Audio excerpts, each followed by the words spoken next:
How did you come up with the idea of starting a poultry farm, which is ML Poultry today? So naturally, I grew up as a businessman because I hail from a business family, starting from my grandfather to my father to me. So starting a poultry business is a different line from my family business. But when I look into the poultry statistics of the Gambia area, less than 5% of poultry products that we consume in the Gambia is imported, and this can be produced locally. You look at the youth unemployment rate, it's at 41.5%. The number is increasing. So me looking at all this, I said to myself, let me get into the poultry because I'll be producing quality food for the people. Alongside, I'll be creating employment and I'll be contributing towards the food self-sufficiency of the Gambia. So you had a business background when you were starting the ML Poultries, right? Yes, I had a business background when I was at an ML Poultry, but it was not just in that because I was learning business from my dad. When I go to school, get up from school, I will go to his store, work there for about 5, 6 hours before I will go home. So I've already started learning the basics of business from him. Yeah, but even though you knew the basics of business, every business comes with its own challenges. What were some of the challenges that you might have encountered while you were starting your business? One of the challenges that every businessman will say to you is number one, access to finance. But in every business, you have the business aspect and the technical aspect of that business. Before getting into poultry, I have no idea about poultry management. So I have to learn about 3 to 4 months going to well-established poultry farms to learn about poultry management. So when I get the basic knowledge, I have to raise money, which I did it like in a very quick space of time to start my poultry. If you look at, as say, I quoted the statistic that 95% of our poultry products is imported. But if you look at the local products, it's much more expensive than the imported poultry products. So we face a challenge of marketing because people tend to look at things from a price point, not a quality point. But we have some customers also that goes in for the quality. So the challenge is practical knowledge. You have access to finance and access to market. But these are the challenges as business. Every businessman there are a lot of challenges, but you have to get up overcoming the challenges gradually. And Alhamdulillah, so far we have been going for about 2 years now. So, how did you get hold of the finances to start your business? Did you have an investor invest in your idea? Just how did you get finances? Yeah. First, you have to invest into yourself first. You, as a person, you bring up some money. You look into your close circle, that is your family and friends. You talk to them. They might give you some money before an investor give you money. The investors will give you a money at the stage where you have traction, where your business have achieved something. And for me now, I'm at that stage where I have like pre-seed, like from myself and from the family and some grants. Now we are looking to expand. We're looking at the doors of an investors to come in to invest because now it is a bigger pie where everyone should come and have their shares. Yeah, so I know that handling a poultry farm can be very technical, and there's so many tools and some machineries that you might need to be successful in what you do. So when you were starting, did you have all of the tools and equipments that you need in carrying out your day-to-day work at your farm? No, when I was starting, I didn't have like complex tool to operate like an automated farm because in poultry you have two things. You either do like the battery cage system, which is an automated side, or you do the deplitter depending on your resources.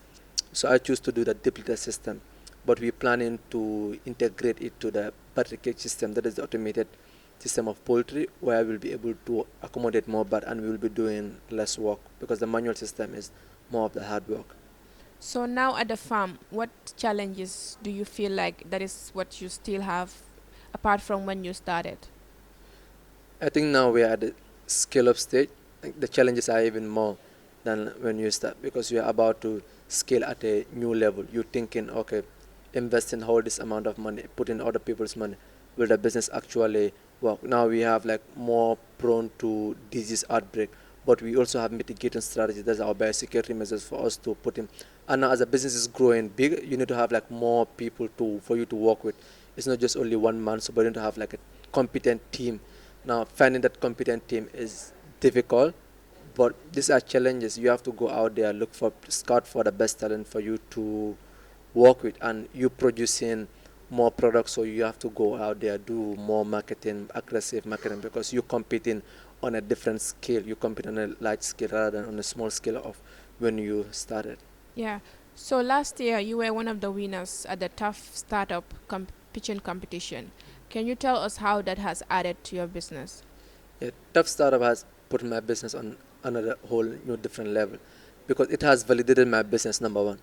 Because for so long people have just seen, okay, this guy is doing poultry. Okay, some people they say like, what value does poultry have? But when a guy like Mustafa Njai, one of the biggest business mogul in Gambia, come in to invest into your business, I think that will put your business on a level. And also it has increased our customer base because the Tough Startup also come with the publicity. I think focus is about getting a vision. I think those of you who sat in forums like this with me, I do emphasize a lot about having a vision. Any entrepreneur who wants to do any business without a vision, I don't think you'll succeed. So one is first to have a vision. You need to know what you want. And once you identify what you want, you need to be focused. And you will have, stumbling blocks as you proceed, as you progress. But I think you need to keep focus on what you believe in. What you believe in is your vision. Your vision is your dream, something that you can see that nobody else can see. So my advice to the private sector players is to do more of such like the startup forum where they will invite people, but more so to the government, because the government of the Gambia needs to know that the young people are the now and the future, and supporting these young people it's important. For example, we are saying there's a high lot of youth unemployment rate in this country, but the sector that can solve this is the agricultural sector. If government is speaking about agriculture, they only speak about the farming aspect, that is the growing of the crop, but rarely they speak of the animal husbandry. And even if they speak of the animal husbandry, they only speak about the goats, the sheep, and the cattle. Poultry is one of the sectors that can revolutionize Gambia, because poultry is a whole value chain, starting from the farmer that will produce corn to the last consumer that will eat the chickens or the eggs. There's a value chain. I think if the government is really serious about tackling the youth unemployment issue in this country, they have to invest more into agriculture, more so poultry, because this can change the dynamics of this country. Oh, so finally, what recommendations do you have, or just lessons that you might have learned on your way that you want to give to startups now? The lesson that I'll tell the startup is business is never easy. And you're not your own boss. When you start in a business, let's say, oh, I'm starting a business because I want to become the boss. No. If you start your own business, your customers are your boss, are your number one boss. Then you have your employees, then you have your shareholders if you have any, then you come the last. And even if you if you read the income flow statement that I believe every entrepreneur should know, you are paid the last. That is, you are paid from your net profit or net losses. But it is all the vision that you have, that you believe in. The journey of entrepreneurship is not easy, but with passion, determination, self-belief, and hard work, you will surely achieve your dream. But it is a collective effort, working with like-minded people. Some days it will be very hard, but when better days start coming, you will get to enjoy the journey. So to you, the startup that may be watching this, if you have the right vision, go in for it. But the first 5 years, it won't be easy. But just look at the vision of where you want to be, where you want to see yourself, and that will keep you going. I know you went to the World Cup for startups in Saudi some couple of weeks ago. Can you tell us how the journey was to join in, and then how it has added to you?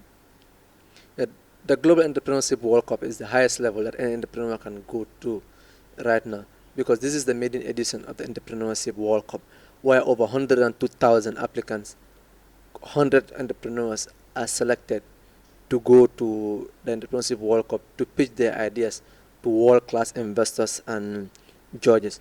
So the journey took about 6 months, because we have to do national competition, then you go to the global scale. But you are part of a network of the Global 100.